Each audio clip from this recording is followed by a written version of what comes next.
You're working in Austin, Texas, which is arguably the barbecue capital of the world now. Yes. Would you agree with that? It is. It's not arguable. It just is. No, it is. It is. Hi, everybody. I'm Noah. Welcome back to another recipe drop. Today, I'm here with Kareem El-Ghayesh, owner and pitmaster of KG BBQ in Austin, Texas, and we are talking all things American lamb.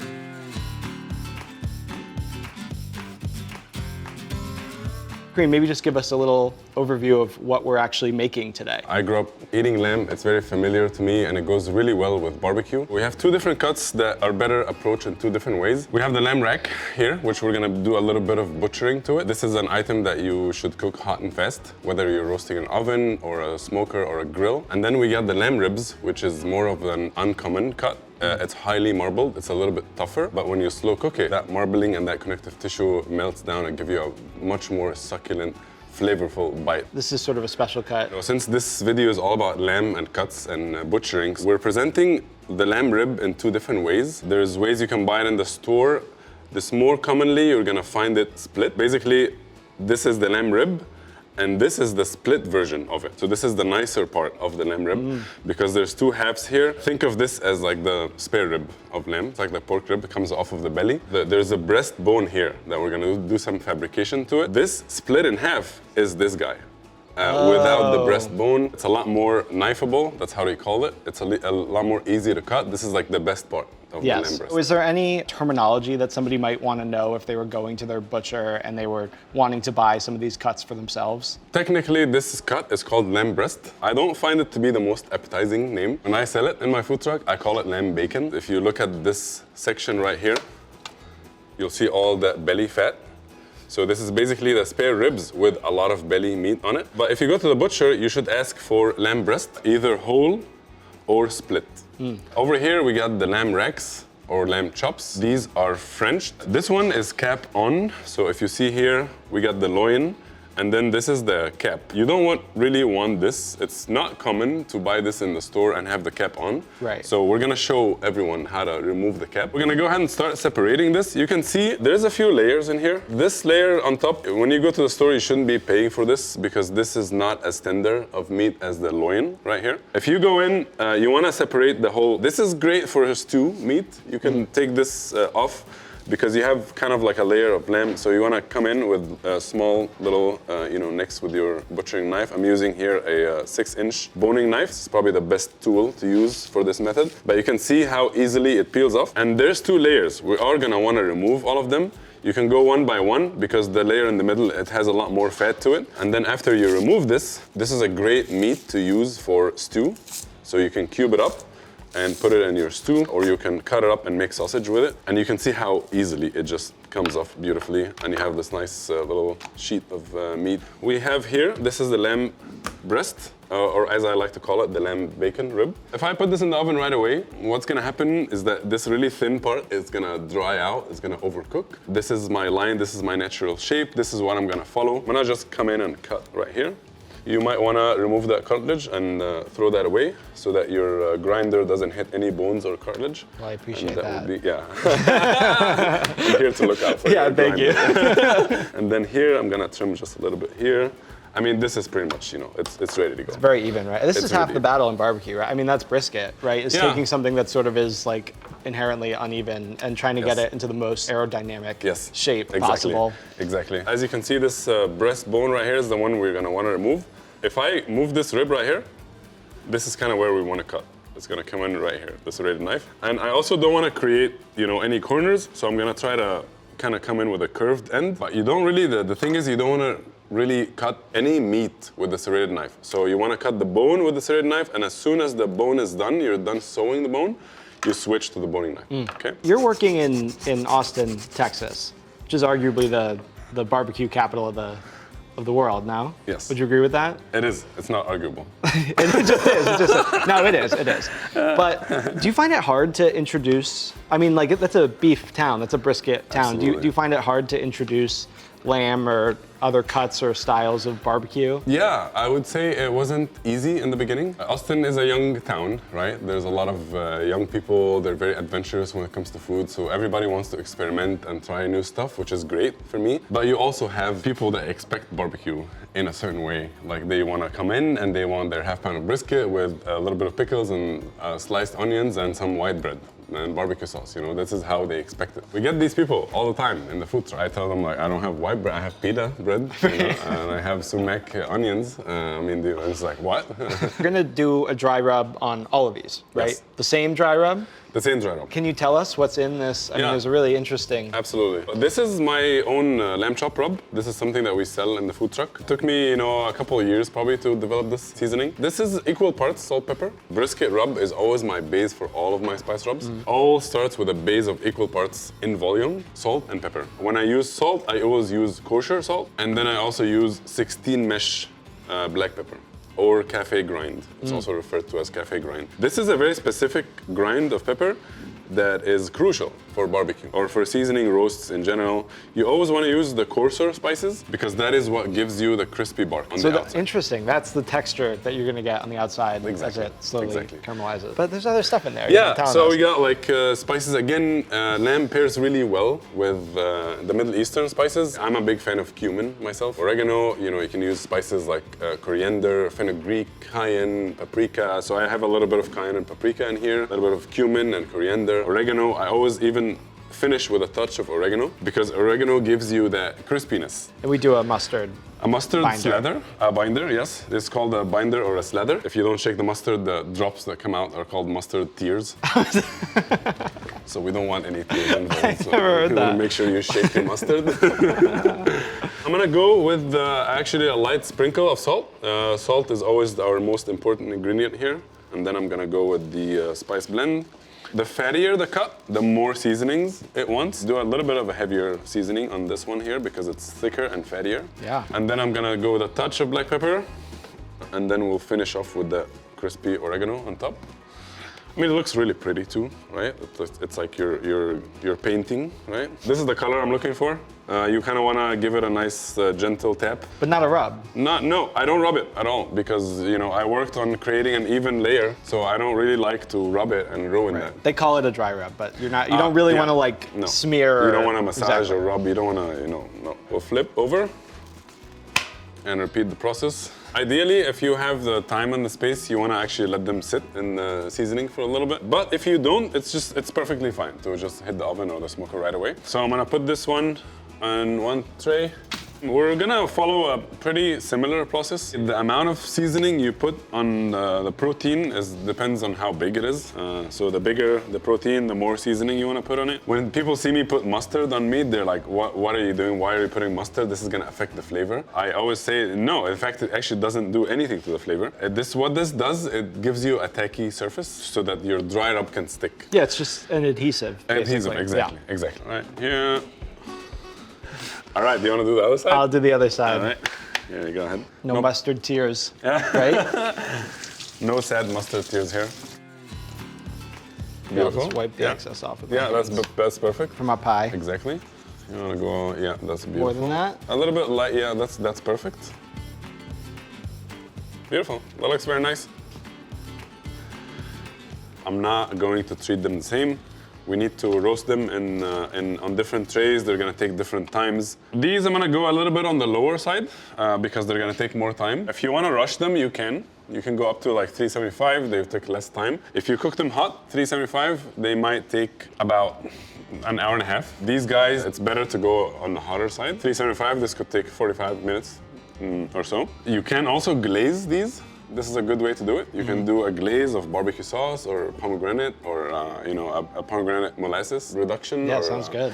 There's a lot you can play around with these, so you can treat them kind of like pork ribs. But for these, I like to stay on the dry rub, roasting, dry grilling or smoking or oven roasting. So you want to keep them dry. And we're gonna look to cook this to more of a medium. Exactly. This one, you're gonna want this to be the fall of the bone, very tender. The way that we know it's done, you want to see the bones pulling. You want to see the bones exposed about half an inch at least. And then when you come in to feel it, it should feel very, very tender. If it broke apart, it's too tender. It's actually overcooked. So, should we get these going? Yeah, let's get these in the oven. you brought some sauces Yes. for us Yes. to have with our lamb, and we're gonna put together one right now. We have a couple of different flavors going on. Just give me the quick rundown of what we're gonna pair with the lamb. Sure. I like to pair lamb with yogurt-based sauces, fresh garlic, fresh dill, olive oil. You want to put a little bit of tahini in there, a little bit good. of lemon juice, lemon zest. I'm also serving my pomegranate barbecue sauce, which you're not gonna get the recipe for. And then we have two types of chimichurris. I brought my chimichurri from Austin, from the food truck, which is a parsley chimichurri that has fresh garlic and fresh serrano. But today we're gonna be making a fennel and anchovy chimichurri. Can I start picking some herbs you can for start working on the herbs. If you wanna pick the mint and chop one bunch of parsley, and then I can start working on this fennel and the red pepper. Yeah, I see a lot of we obviously have the fresh herbs, but then there's like briny flavors, anchovies and Yes. capers, and the citrus is gonna be acidic, the pomegranate molasses. A lot of things to kind of balance out that flavor. Exactly. Round out the flavor of lamb a little Exactly. bit. Feel good about this? Finer. Beautiful. No, that's beautiful. Little mint. Parsley. Do you wanna go with a brunoise on this guy? Oh, sure, chef. Let's do it. I'm gonna go a little chefy on you. I even got all of my knife skills working in barbecue trailers, you know. I was gonna ask, do you have any restaurant experience outside of barbecue, or has it been all barbecue all the It's time? all barbecue. I do, most of my cooking experience has been smoking meats outside in trailers in Texas. I'm gonna add a little bit of the anchovy oil as well. That's a genius move. That's a pro move right here. This is a type of chimichurri that, in fact, will end up not requiring any salt. Just because of the capers and the anchovies. And we're also gonna add a little bit of the caper juice. Now, for anchovy doubters,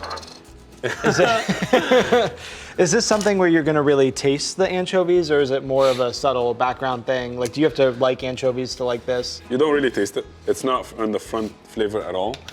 We have a lot of tanginess in here. You have a lot of flavor. You have the floral notes from the fennel, the lemon zest. There's so much flavors going on. What comes through from the anchovies is the saltiness and the umami flavor. I love anchovies. I can just put this on bread and eat it. I love anchovies. Lemon juice and lemon zest in here. I put the zest of one lemon and the juice of half a lemon. Okay, so I'm gonna give you a little bit of these to mince fine as well. I like the difference in texture, so I like to add a little bit of whole capers and a little bit of minced ones. You can add salt after. I wouldn't salt it now. You can taste it after you're done. It might already be enough. Exactly. It's usually always enough. And then we're gonna drizzle a little bit of the pomegranate molasses. This is an ingredient I don't actually usually put in this recipe, but why not? Try something new today. Yeah, here, give me your hand. Ready? Yeah, let's go. That's a knockout. Oh my God, that's good. It doesn't need salt. No, I wouldn't add anything to that.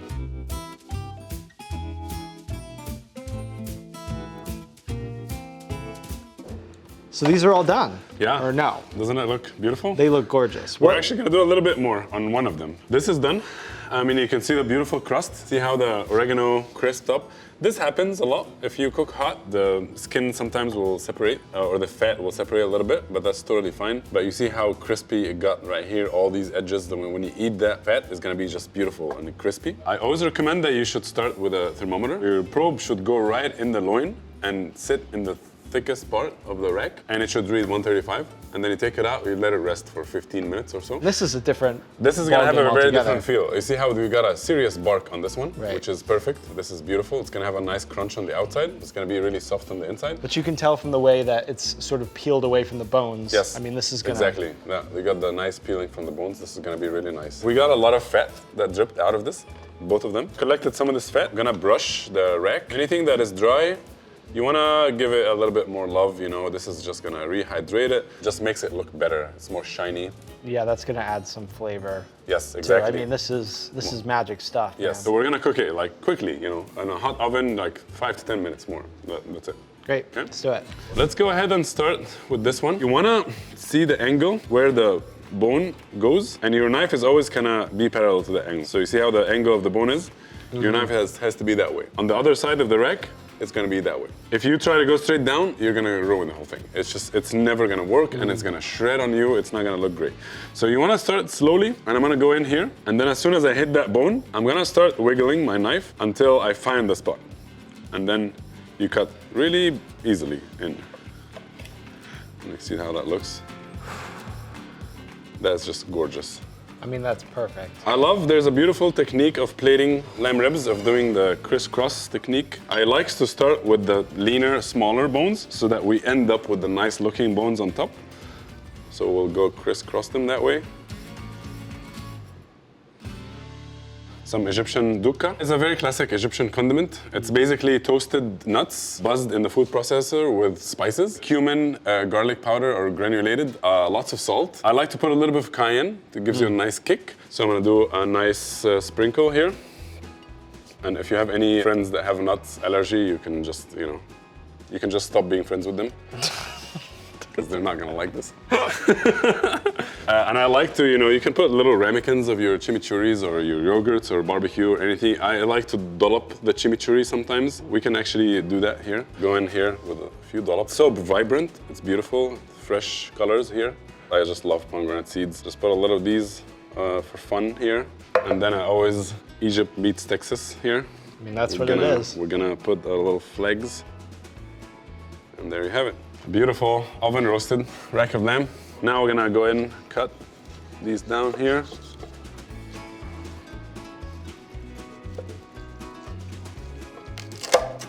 I mean, look at that. Again, really well rested, super tender. It's not falling off the bone quite, but if you go in and pull it with your teeth, it's just gonna fall right off the bone. But it's not overcooked because it's not falling apart off the bone. It's adorable. Again, you can have fun with the presentation here. Again, it's all about the color. It looks beautiful. Yeah, plate number 2, thank you. Which one should we dig in first? Well, I do think, just remind me, we have a chimichurri. Yes, we have another chimichurri, a little bit more of a complex one. We have yogurt, we have pomegranate barbecue. We should start with the lamb chops. I think we should. First, yeah. Cheers. It's very tender. So tender. I mean, really, I don't know if that's just the trimming, like that's the butchery job. It's really impressive. This is the lamb breast, and what was the cut? It was the... I like to call it lamb bacon, Yes. but the cut is lamb breast, split bone. This is what it's called. Ready?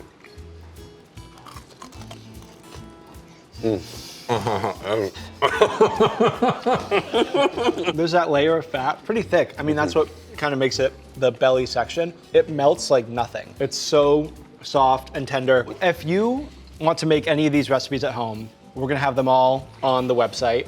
But you also definitely, if you're ever in Austin, should go check out KG BBQ. They're gonna hook it up. It's really amazing, especially what they're doing with American lamb, and I just couldn't be more excited about it. Kareem, thank you so much for coming by. Absolutely. And hit that bell. Remember to like, subscribe, follow. And Cheers. We'll see you next time. Yalla y'all. Now you can eat.